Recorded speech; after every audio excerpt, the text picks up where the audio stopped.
मूर्ति स्थापना हो जाने के कुछ दिन पश्चात लगभग 40 फुट ऊंचा समुद्र का जल उठा, जिसे समुद्री तूफान कहते हैं, तथा बहुत वेग से मंदिर की ओर चला। सामने कबीर परमेश्वर चबूतरे पर बैठे थे। अपना एक हाथ उठाया जैसे आशीर्वाद देते हैं। समुद्र उठा का उठा रह गया तथा पर्वत की तरह खड़ा रहा, आगे नहीं बढ़ सका। विप्र रूप बनाकर समुद्र आया, ब्राह्मण का रूप बनाकर समुद्र आया तथा चबूतरे पर बैठे प्रभु से कहा कि भगवान आप मुझे रास्ता दे दो, मैं मंदिर तोड़ने जाऊंगा। प्रभु ने कहा कि यह मंदिर नहीं है, यह तो महल अर्थात आश्रम है। भाइयों और बहनों, जब भी मैं इस लाइन को पढ़ता हूं तो मेरे अंदर एक हल्की सी एक खलबली सी मच जाती है, क्योंकि जगन्नाथ का मंदिर परमेश्वर ने कोई पाखंड पूजा के लिए थोड़ी बनवाया है। हमारे परमात्मा तो मंदिर मस्जिदों के शुरू से ही विरोध में रहे हैं। उन्होंने तो 650 साल पहले भी इस पाखंडवाद का खंडन किया है कि पत्थर पूजे हरी मिले तो मैं पूजू पहाड़, इससे तो चक्की बली जो पीस खाए संसार।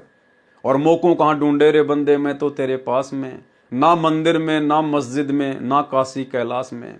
तो भाई और बहनों, जब जब दास इस लाइन को पढ़ता है जो परमात्मा ने यहां लिखी है और जिस प्रकार से लिखी है, तो मेरे को अंदर से ऐसा होता है कि जैसे आने वाले समय में जब परमेश्वर अपनी लीला पूरी करेंगे, इसार जेल से बाहर आएंगे, तो कहीं न कहीं मुझे लगता है कि हो सकता है परमात्मा उस जगन्नाथपुरी के मंदिर में ही जाएंगे और वहीं बैठकर परमात्मा फिर आगे अपने मिशन को चलाएंगे। हालांकि मैं पूरी तरह से विश्वास के साथ नहीं कह सकता, लेकिन अंदर से ऐसी एक चेतना सी आती है। अन्यथा परमेश्वर ने पाखंड पूजा के लिए मंदिर नहीं बनवाया और नाम भी जगन्नाथ रखवाया। और जगन्नाथ नाम तो हमारे गुरुदेव भगवान का ही है, कबीर परमात्मा का ही है। और आगे परमेश्वर क्या कह रहे हैं, उस आधार से दास के अंदर से एक ये चेतना सी आती है कि हो सकता है हमारे गुरुदेव भगवान आने वाले विनाशकारी समय के बाद अपने मिशन को पूरा करके जब जेल से बाहर आएंगे, हो सकता है परमेश्वर उसी मंदिर में जाकर अपना आसन लगाएं, वहीं बैठकर परमेश्वर अपने आगे मिशन को हैंडल करें। तो क्या कह रहे हैं गुरुदेव भगवान, जब समुद्र मंदिर को तोड़ने लगा और नहीं तोड़ पाया तो क्या कहा फिर प्रभु ने? समुद्र ने कहा मैं मंदिर तोड़ने जाऊंगा। प्रभु ने कहा कि यह मंदिर नहीं है। क्या कहा गुरुदेव ने? कि यह मंदिर नहीं है। तो क्या है? यह तो महल, कोष्टक में लिखा आश्रम है। यह तो महल अर्थात आश्रम है। इसमें विद्वान पुरुष रहा करेगा तथा पवित्र गीता जी का ज्ञान दिया करेगा। यह महल नहीं, यह मंदिर नहीं, यह तो आश्रम है और इसमें विद्वान पुरुष रहा करेगा। अब विद्वान तो भाई और बहनों पूरी सृष्टि में केवल स्वयं कबीर भगवान सतगुरु रामपाल जी ही हैं। जब आज गुरुदेव भगवान ने सबको रिजेक्ट कर दिया, हमें विद्वान की परिभाषा बता दी कि आचार्य शंकराचार्य मंडलाचार्य, इस पृथ्वी पर कोई कबीर देव के अलावा, तत्वदर्शी संत सतगुरु रामपाल जी के अलावा कोई विद्वान नहीं है। तो फिर कौन से विद्वान की ओर गुरुदेव ने यहां पर संकेत किया है? स्वयं अपने लिए। और क्या कहा? इसमें विद्वान पुरुष रहा करेगा तथा पवित्र गीता जी का ज्ञान दिया करेगा। अब पवित्र गीता जी का ज्ञान भाई और बहनों कौन दे सकता है? किसके पास है? और विद्वान कौन है? और मंदिर को गुरुदेव कह रहे हैं कि यह तो आश्रम है। और उस जगन्नाथपुरी के मंदिर को परमेश्वर ने बचाया और समुद्र को फिर यह भी कह दिया था कि भविष्य में कभी इस मंदिर की तरफ मत आना। यानी आने वाले समय में जो सुनामी आएगी, बड़ी बड़ी जो ये इस प्रकार की घटनाएं घटेंगी, विशेषकर उड़ीसा में, क्योंकि वो समुद्री इलाका है, तो वो समुद्र उस विनाशकारी समय में भी भले पूरे उड़ीसा का नाश कर दे, अन्य शहरों का नाश कर दे, लेकिन जगन्नाथपुरी मंदिर का विनाश नहीं कर सकता, क्योंकि परमात्मा ने समुद्र को कह दिया था कि भविष्य में भी यदि इस मंदिर की तरफ आ गया तो मेरे से कोई बुरा नहीं होगा। तो इस मंदिर को परमेश्वर क्यों बचा रहे हैं? क्यों परमात्मा ने वहां पर छुआछात को खत्म करवाया? अब आगे आप पढ़ेंगे, छुआछात वहां पर बिल्कुल समाप्त है। जिस पांडे ने परमात्मा को धक्का मारा था, आगे चलकर उस पांडे के पूरे शरीर पर कोड हो गया और फिर परमात्मा के पास गया, क्योंकि पांडे को परमात्मा ने स्वप्न में दर्शन दिए श्री कृष्ण रूप में कि नालायक उसी संत के आगे जाकर क्षमा याचना कर जो तेरे को शुद्र दिखाई दे रहा था। उसके बाद परमात्मा ने कहा था कि निकट भविष्य में यदि इस मंदिर में किसी ने छुआछात की, भेदभाव किया, तो सबके साथ ये हाल होगा जो इस पांडे के साथ हुआ है। इस डर के मारे आज तक जगन्नाथ के मंदिर में, भारत का एकमात्र ऐसा मंदिर है जहां पर कोई छुआछात नहीं है। तो इतनी सारी घटनाएं, इतनी सारी लीलाएं जगन्नाथ मंदिर में परमेश्वर ने क्यों की? तो हो सकता है, मैं केवल एक आइडिया लगा रहा हूं, जरूरी नहीं है कि परमात्मा वहीं जाएंगे, लेकिन मुझे ऐसा लगता है कि परमेश्वर हो सकता है अपनी लीला पूरी करके और उड़ीसा के जगन्नाथपुरी मंदिर में बैठकर ही अपना काम करें, या परमेश्वर की और भी कोई लीला हो सकती है। लेकिन मैं तो अपना इतना आइडिया लगा पा रहा हूं जितनी मुझे बुद्धि परमात्मा ने बख्शी है। यह तो महल अर्थात आश्रम है, इसमें विद्वान पुरुष रहा करेगा तथा पवित्र गीता जी का ज्ञान दिया करेगा। आपका इसको विध्वंस करना शोभा नहीं देता।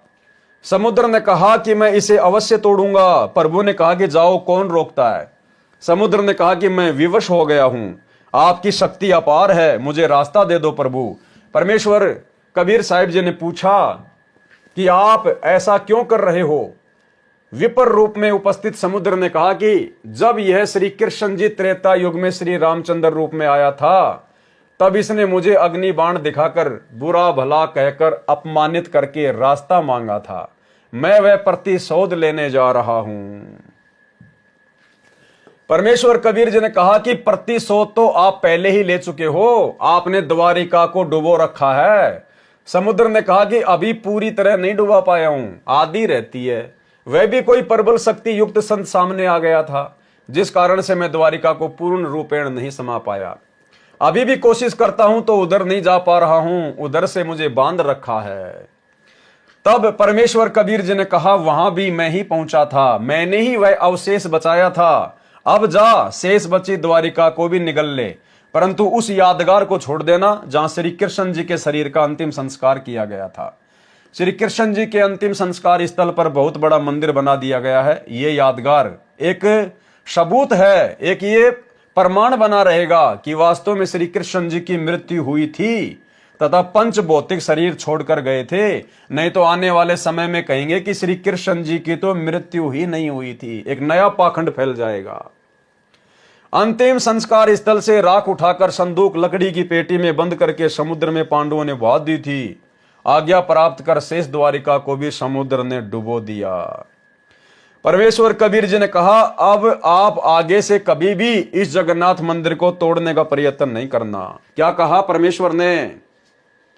कि अब आप आगे भी कभी इस जगन्नाथ के मंदिर को तोड़ने का प्रयास मत करना। यानी भाइयों और बहनों, जब तक ये कलयुग रहेगा तब तक जगन्नाथ का मंदिर नहीं टूट पाएगा। ये परमेश्वर जी का वचन है। तो इस मंदिर के लिए परमात्मा ने इतनी बड़ी अपनी दया क्यों बख्श रखी है? इस मंदिर के प्रति परमात्मा इतने बड़े दयालु क्यों हैं कि उसमें एक विद्वान पुरुष रहा करेगा, गीता जी के अनुसार ज्ञान देगा। तो इस धरती पर वर्तमान में एकमात्र विद्वान पुरुष तो सतगुरु रामपाल जी है, और गीता जी के अनुसार तो ज्ञान वही दे सकते हैं। और ना जगन्नाथपुरी के मंदिर में आज तक किसी ने गीता जी के अनुसार ज्ञान दिया, और ना कोई वो विद्वान है। अरे वो तो मछली खाते, मछली। जगन्नाथपुरी के पांडे तो मच्छी खाते, मच्छी।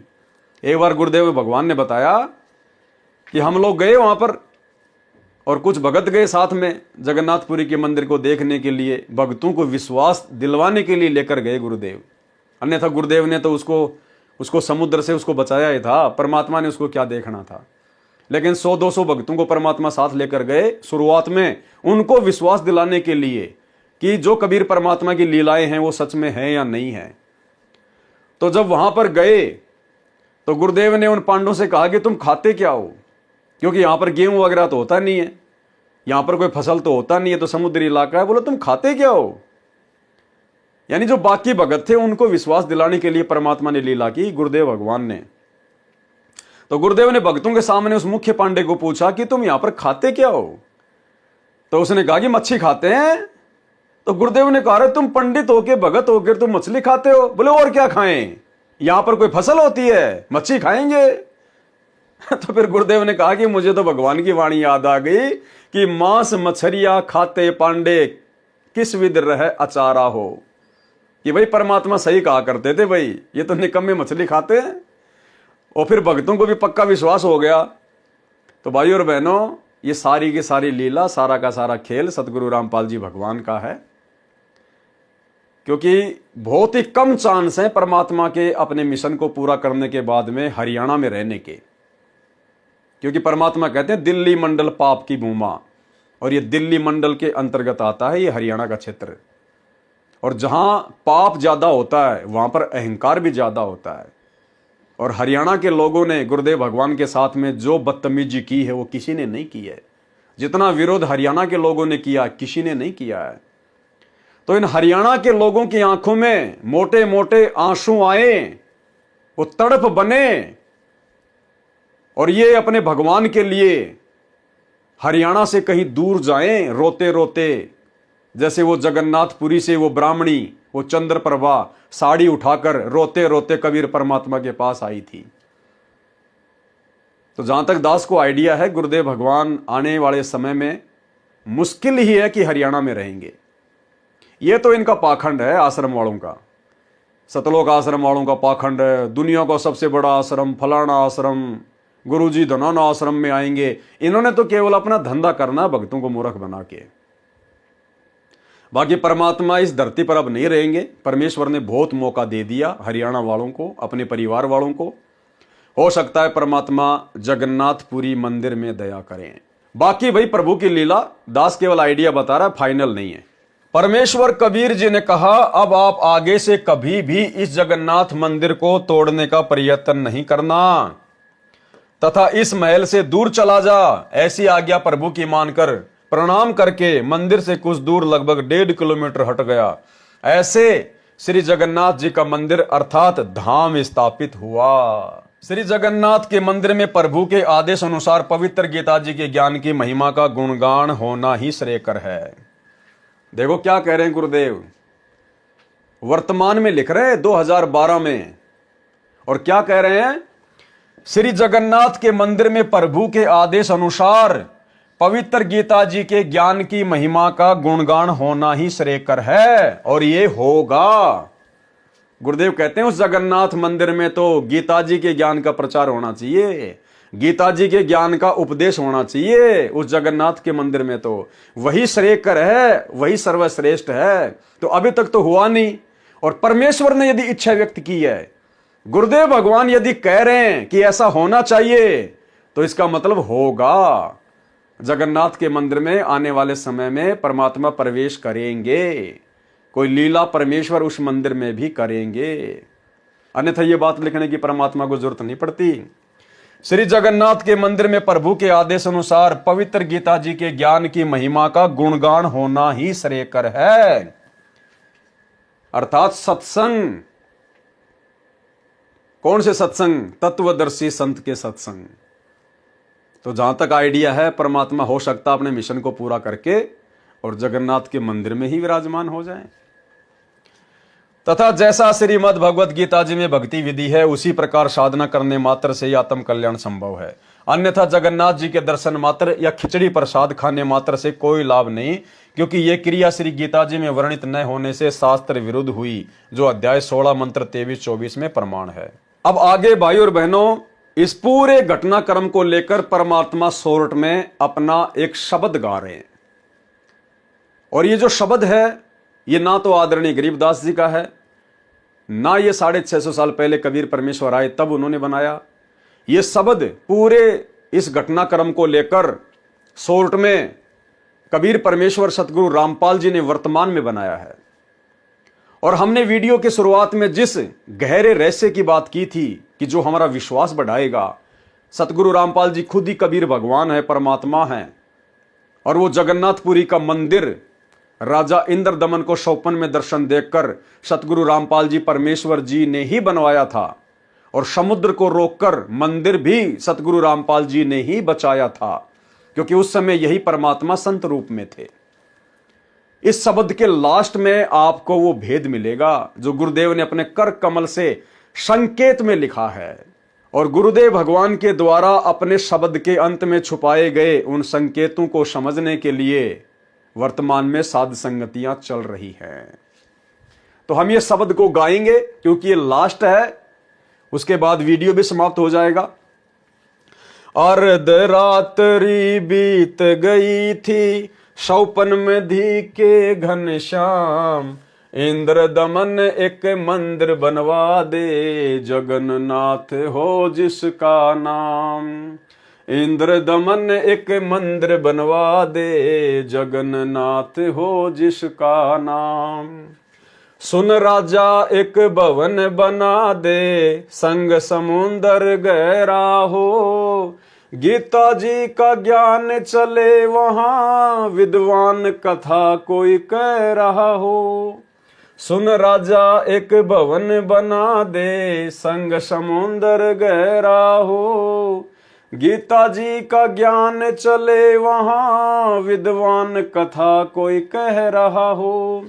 ना मूर्ति ना पाखंड पूजा वो सहज भाव से रह रहा हो, योग युगत की विधि बतावे जिसे मन इंद्री पे पैरा हो। देखो भाई और बहनों, योग युगत की विधि बतावे जिससे मन इंद्री पर पैरा हो।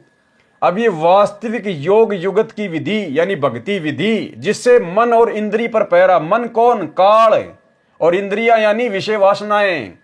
जिसके सत्संग से, जिसके ज्ञान से इस मन के ऊपर और विषय वासनाओं पर, विकारों पर पहरा हो, रोक लगे। तो भाई और बहनों, सतगुरु रामपाल जी परमेश्वर जी के अलावा तो ये वास्तविक योग युगत की विधि और मन इंद्रियों पर पहरा हो, ये साधना तो वर्तमान में गुरुदेव के अलावा किसी के पास है ही नहीं। तो ये संकेत है, बारंबार संकेत आ रहे हैं। ये आने वाले समय में गुरुदेव भगवान हो सकता है जगन्नाथ मंदिर में सत्संग करें। अब ये जो लास्ट की चौपाई है भाई और बहनों, ये इस पूरी कथा का निष्कर्ष है, सारांश है। कर करावे साइया मन में लहर उठा, दादू सिरदर जीव के आप बगल हो जा।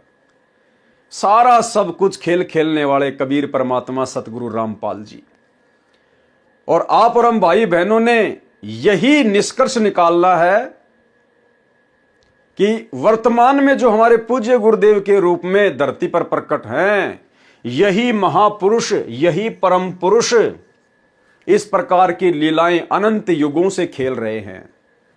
जगन्नाथ के मंदिर को बनवाना, समुद्र से बचाना, ये सारी लीला उस समय संत रूप में कबीर परमेश्वर सतगुरु रामपाल जी ने ही की थी। और इस लास्ट की चौपाई में गुरुदेव ने स्वयं का नाम लिखकर यह क्लियर कर दिया। अब भी यदि किसी भाई बहन को यह शंका रहती है कि हमारे पूज्य गुरुदेव कबीर भगवान नहीं होंगे, या आज से पहले जितनी भी लीलाएं हुई हैं हमारे गुरुदेव भगवान ने नहीं की होंगी, यानी इतना तो भगत भाई बहनों को विश्वास हो रहा है कि भाई कबीर जी ने की, कबीर जी ने की। लेकिन वो कबीर है कौन वर्तमान में, कहां है, इस बात को पहचानना और फिर अपने दिलो दिमाग से अपने गुरुदेव भगवान की महिमा करना कि सब कुछ करने वाले, सारे खेल खेलने वाले, सबसे बड़ा बगलीगर, जादूगर हमारे पूज्य गुरुदेव भगवान हैं। यही वो परम शक्ति है जो वर्तमान में सतगुरु रामपाल जी के नाम से धरती पे प्रकट है। क्या कहा? चरण धोकर पांडे ने पिए, जो की त्यो फिर हो गई खाल। कहे कबीर सुनो सब पांडा, या छुआ छात की न चाले चाल। चरण धोके पांडे ने पिए, जो की त्यो फिर हो गई खाल। कहे कबीर सुनो सब पांडा, या छुआ छात की न चाले चाल। जय कोई छुआ छात करेगा, उसका भी यही होगा हाल। एक पतड़ में दोनों जी में, पांडा गुलाम रामपाल। चरण दो पांडे ने पिए, ज्यों की तो फिर होगी खाल। कह कबीर सुनो सब पांडा, यहाँ छुआ छात की न चाल है चाल। चरण दो पांडे न पिए, ज्यों की तो फिर हो गई खाल। कह कबीर सुनो सब पांडा, यहाँ छुआ छात की न चाल है चाल। जय कोई छुआ छात करेगा, उसका भी यही होगा हाल। एक पत्तल में दोनों जी में, पांडा गुलाम रामपाल। एक पत्तल में दोनों जी में, पांडा गुलाम रामपाल। एक पत्तल में दोनों जी में, पांडा गुलाम रामपाल। कह जय कोई छुआ छात करेगा, उसका भी यही होगा हाल। एक पत्तल में दोनों जी में, पांडा गुलाम रामपाल। इसमें कौन सा भगवान बदल गया, वो है कृष्ण ओए राम।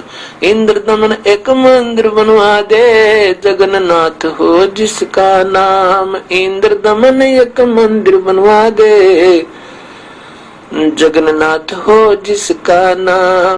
ध्यान देना भाई और बहनों, जय कोई छुआ छात करेगा, उसका भी यही होगा हाल। एक पतल में दोनों जी में, पांडा गुलाम रामपाल। इसमें कौन सा भगवान बदल गया, वो है कृष्ण वो है राम। इंद्र दमन एक मंदिर बनवा दे, जगन्नाथ हो जिसका नाम। इंद्र दमन एक मंदिर बनवा दे, जगन्नाथ हो जिसका नाम। क्या कहा परमात्मा ने? उन्होंने तो छुआछात को समाप्त करवाना था, इसलिए परमात्मा ने वो लीला की थी उस पांडे को कोड लगाकर। और क्या कहा? जय कोई छुआछात करेगा, उसका भी यही होगा हाल जो उस पांडे का हाल हुआ। और फिर क्या किया उसके बाद? उस कबीर परमेश्वर ने वो जिस शुद्ध रूप में थे, उस पांडे के साथ वहीं पर बैठकर एक ही पत्तल में, एक ही थाली में, उस पांडे के साथ बैठकर उस कबीर परमात्मा ने जो शुद्ध रूप उन्होंने बना रखा था, वहां पर भोजन खाया एक ही थाले में उन दोनों ने। और इस छुआछात का उन्होंने बिल्कुल खंडन कर दिया। वहीं से छुआछात फिर समाप्त हो गई। तो उस समय भोजन किसने किया था? एक पत्तल में दोनों जी में, पांडा गुलाम रामपाल। अब उस समय तो भाई वो शुद्ध रूप था, कबीर परमात्मा थे, जिन्होंने एक ही पत्तल में, एक ही दोने में, दोना कह दो, पत्तल कह दो, थाली कह दो, जिन्होंने एक ही थाली में उस पांडे के साथ में खिचड़ी खाई थी, भोजन किया था। तो किसने खाया था उस समय पांडे के साथ में खाना? कबीर परमात्मा ने। अब पांडे का नाम तो लिखा हुआ है, लेकिन कबीर जी की जगह किसका नाम लिखा हुआ है? एक पतल में दोनों जी में, पांडा गुलाम रामपाल। तो कौन थे उस समय वो शुद्ध रूप में जो पांडे के साथ में खाना खा रहे थे? गुरुदेव ने अपना नाम लिखा लास्ट में कि नालायको, मैं ही था तुम्हारा गुरु, तुम्हारा सतगुरु, आंखें खोल लो। एक पतल में दोनों जी में, यानी एक ही थाली में दोनों खाना खा रहे हैं। कौन? पांडा गुलाम रामपाल। रामपाल यानी भगवान, हमारे गुरुदेव, और पांडा वो उनका गुलाम, क्योंकि पांडे ने उनके चरण धो के चरणामृत पिया था। सतगुरु रामपाल जी भगवान का उस समय शुद्ध रूप में थे जब। तो पांडा कौन हो गया? सतगुरु रामपाल जी का गुलाम। तो पांडा गुलाम, और कौन थे? रामपाल। एक पत्तल में दोनों जी में, पांडा गुलाम रामपाल। जबकि भाई ये तो द्वापर युग की कथा है, उस समय तो कबीर परमात्मा थे, शुद्ध रूप में थे। फिर यहां पर सतगुरुदेव ने अपना नाम क्यों लिख दिया कि पांडे के साथ में उस समय एक ही पत्तल में जो दूसरा बैठ के खाना खा रहा था वो कौन था? पांडा गुलाम रामपाल। एक पत्तल में दोनों जी में, पांडा गुलाम रामपाल। और आगे क्या कह रहे हैं भगवान? इसमें कौन सा भगवान बदल गया, वो है कृष्ण वो है राम। इसमें कौन सा भगवान बदल गया, वो है कृष्ण वो है राम। अरे राम का तो यहां कोई जिक्र ही नहीं है, यहां तो श्री कृष्ण जी का और कबीर परमात्मा की चर्चा हो रही है, राम कहां से बीच में आ गया। लेकिन गुरुदेव हम पिछली पीढ़ी वाले भक्तों की आंखें खोलना चाह रहे हैं कि इसमें कौन सा भगवान बदल गया, वो है कृष्ण वो है राम। कि नालायको त्रेता युग में जो रामचंद्र आया था ना, वो भी विष्णु का ही अवतार था, और जो द्वापर में श्री कृष्ण आया था वो भी विष्णु का ही अवतार था। दोनों विष्णु ही थे, विष्णु को हो चाहे राम को हो, दोनों शक्ति एक ही हैं। तो इसमें कौन सा भगवान बदल गया, वो है कृष्ण वो है राम। तो ये राम कृष्ण का नाम लेकर गुरुदेव हमें समझा रहे हैं कि इसमें कौन सा भगवान बदल गया, वो है कबीर वो है रामपाल। अरे इसमें कौन सा भगवान बदल गया, वो है कबीर वो है रामपाल। कि आज वर्तमान में तुम्हें जो गुरु प्राप्त है ना रामपाल नाम से, संत रामपाल जी नाम से, ये वही रामपाल जी हैं जो उस द्वापर युग में पांडे की भूमिका कर रहे थे, जिसने पांडे के साथ में बैठकर एक ही थाली में भोजन खाया था। इसमें कौन सा भगवान बदल गया, वो है शूद्र वो है कबीर और वो है रामपाल। तो भाई और बहनों, परमात्मा हर प्रकार से हमारी ब्राह्मणाओं का सत्यानाश कर रहे हैं। ये कलयुग की बिचली पीढ़ी है, कलयुग की बिचली पीढ़ी। और जो गलती हम युगों युगों से करते हुए आ रहे हैं इस भक्ति मार्ग पर, जो हमारी सबसे बड़ी कमजोरी रही है, गुरु को परमात्मा ना मानना, गुरु को कबीर देव के रूप में स्वीकार ना करना, गुरु के रहते सहते किसी और को कबीर मान के पूजना। आज कलयुग की बिचली पीढ़ी में परमात्मा चाहते हैं कि मेरे बच्चे आपस में साथ संगति करके, मेरे ज्ञान पर विवेचन करके इस रहस्य को बिल्कुल पूरी तरह से उजागर कर लें, अपनी समस्त शंकाओं का भ्रमणाओं का बिल्कुल पर्दाफाश कर लें। अगर यह कमजोरी फिर से रह गई इस कलयुग की बिचली पीढ़ी में, वैसे तो ये रहेगी नहीं, वैसे तो रहेगी नहीं। समर्थ का वचन है, समर्थ का रखा हुआ ये समय है, ठीक का समय है। ऊपर से समर्थ ने सात संगतियां शुरू करवा दी हैं, वैसे तो ये भ्रमणा रहेगी नहीं। जो बिल्कुल ही निकम्मे होंगे, जो निर्भाग होंगे, जो कर्महीन होंगे, उनके तो कह नहीं सकते। बाकी इस कलयुग की बिचली पीढ़ी में गुरु और परमात्मा के बीच की खाई बिल्कुल भर दी जाएगी, समाप्त कर दी जाएगी। तो परमेश्वर ने बिल्कुल क्लियर कर दिया, एक पतल में दोनों जी में, पांडा गुलाम रामपाल। चरण धो के पांडे ने पिए, जो की त्यो फिर हो गई खाल। कहे कबीर सुनो सब पांडा, या छुआ छात की न चाल है चाल। जय कोई छुआ छात करेगा, उसका भी यो ही होगा हाल। एक पतल में दोनों जी में, पांडा गुलाम रामपाल। इसमें कौन सा भगवान बदल गया, वो है कृष्ण वो है राम। इंद्र दमन एक मंदिर बनवा दे, जगन्नाथ हो जिसका नाम। इंद्र दमन एक मंदिर बनवा दे, जगन्नाथ हो जिसका नाम। तो भाई जब सारा खेल हमारे गुरुदेव भगवान ने खेला, मंदिर का नाम भी जगन्नाथ हमारे गुरुदेव भगवान ने रखवाया, और असल में जगन्नाथ नाम भी हमारे गुरुदेव भगवान का है, तो भाई गुरुदेव भगवान विराजमान भी होंगे। परमात्मा वहां बैठकर अमृत वचन भी करेंगे, सत्संग भी करेंगे। भाई और बहनों, बहुत गहरे गहरे रहस्य हैं, ये संकेत में है। परमात्मा ने कोई कसर नहीं छोड़ी है आप और हम भाई बहनों तक हर प्रकार से अपने विषय में, अपने परमात्मा होने के विषय में समस्त प्रमाण और जानकारियां पहुंचाने में। अब इससे ज्यादा भाई और बहनों परमात्मा हनुमान जी की तरह सीना फाड़कर नहीं दिखाएंगे, क्योंकि ये कलयुग की बिचली पीढ़ी चल रही है। परमेश्वर ने हमें शिक्षित कर दिया, विज्ञान, टेक्नोलॉजी, साइंस हर प्रकार से हमें परिपूर्ण कर दिया, और मालिक चाहते हैं कि ये ज्ञान से जब तक निर्णय नहीं करेंगे, क्योंकि ये ज्ञान मार्ग है, जब तक ये अपने आत्मा से गुरु को भगवान नहीं मानेंगे, जुबान से नहीं, जुबान से नहीं। जुबान से तो भाई और बहनों 650 साल पहले मानते थे, फेल हो गए। परमात्मा कहते हैं कामी तजे ना कामना। जो कामी व्यक्ति होता है ना, जो विषय वासनाओं में धसा हुआ होता है, कहते हैं कामी तजे ना कामना, अंदर केड़े ज्यों थोता। भक्ति भी कर रहा है, सत भक्ति, और विषय वासनाओं पर भी कंट्रोल नहीं है। तो परमात्मा कहते हैं वो भगत तो केले की पेड़ की तरह अंदर से थोता होता है, उसके पास कोई भक्ति नहीं होती है। एक तरफ तो ब्रह्मा विष्णु महेश का ऋण उतारने के लिए, ब्रह्मा जी का ऋण उतारने के लिए ओम नाम का जाप कर रहा है, और ऊपर से उसी का विषय वासनाओं में पड़कर और अपना ऋण चढ़ा रहा है। कहते वो तो केले की पेड़ की तरह अंदर से थोता होता है, कामी पुरुष, विषय वासनाओं में पड़ा हुआ भगत। तो परमेश्वर कहते हैं कामी तजे ना कामना, अंदर केले ज्यों थोता। सतगुरु सतगुरु कहत है ज्यों पिंजर तोता। वो तो केवल पिंजरे के तोते की तरह रटा रटाया डायलॉग बोलता है, सतगुरु सतगुरु, मेरे गुरुजी भगवान, मेरे गुरुजी परमात्मा, मेरे गुरुजी कबीर जी, वेदों में प्रमाण है कबीर देव भगवान है। कहते हैं वो व्यक्ति तो केवल अपने मुंह से सतगुरु सतगुरु कहता है, अंदर उसको विश्वास नहीं होता। तो भाइयों और बहनों, ये विश्वास परमात्मा ने साध संगतियों में उत्पन्न करवाया है।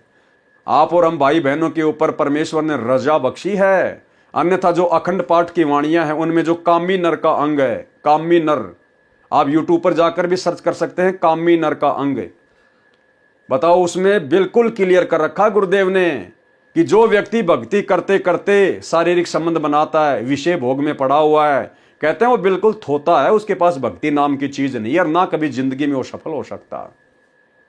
तो गुरुदेव ने स्पष्ट कर दिया कि कामी तजे ना कामना, अंदर केले ज्यों थोता। और सतगुरु सतगुरु कहत है ज्यों पिंजर तोता, जैसे पिंजरे का तोता।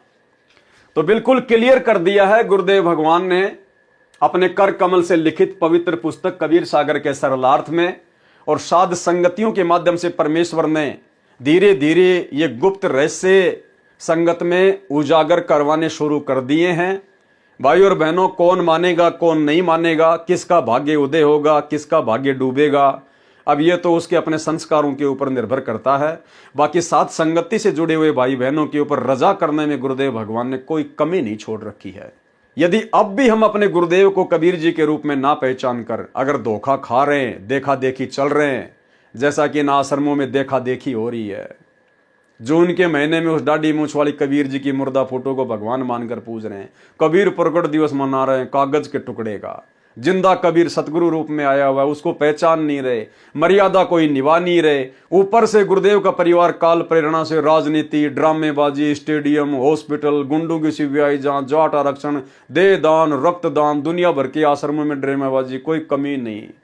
कबीर रामचंद्र विवाह महोत्सव जनकपुरी नेपाल में भंडारा लगा रहे हैं, आन उपासना कर रहे हैं, सहयोग कर रहे हैं। कभी हमारे यहाँ उत्तर प्रदेश के अयोध्या में श्री राम जन्मभूमि पे जाके भंडारा लगा रहे हैं, आन उपासना को बढ़ावा दे रहे हैं। भाई और बहनों, इन्होंने तो गुड़ और गोबर को इतना मिक्स कर दिया, इतना मिक्स कर दिया है कि उसको कोई अलग कर नहीं सकता। अब 100 वर्ष सतगुरु की पूजा, एक दिन आन उपासी, वो अपराधी आत्मा पड़े काल की फांसी।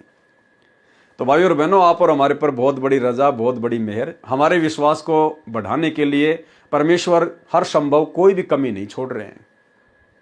हमने कभी सोचा भी नहीं होगा कि गुरुदेव के कर कमल से लिखित इन पवित्र पुस्तकों में इतने गहरे गहरे रहस्य होंगे जो हमारे विश्वास को दिन प्रतिदिन बढ़ाएंगे। और अभी तो शुरुआत हुई है पुस्तकों के ऊपर वीडियो बनाने की। जब तक गुरुदेव भगवान हिसार जेल से बाहर नहीं आ जाते हैं तब तक वीडियो बनते रहेंगे। तो भाई और बहनों, आज के वीडियो में केवल इतना ही है। लक्ष्मण बोध के सारांश में गुरुदेव भगवान के द्वारा लिखा गया यह शब्द लास्ट था।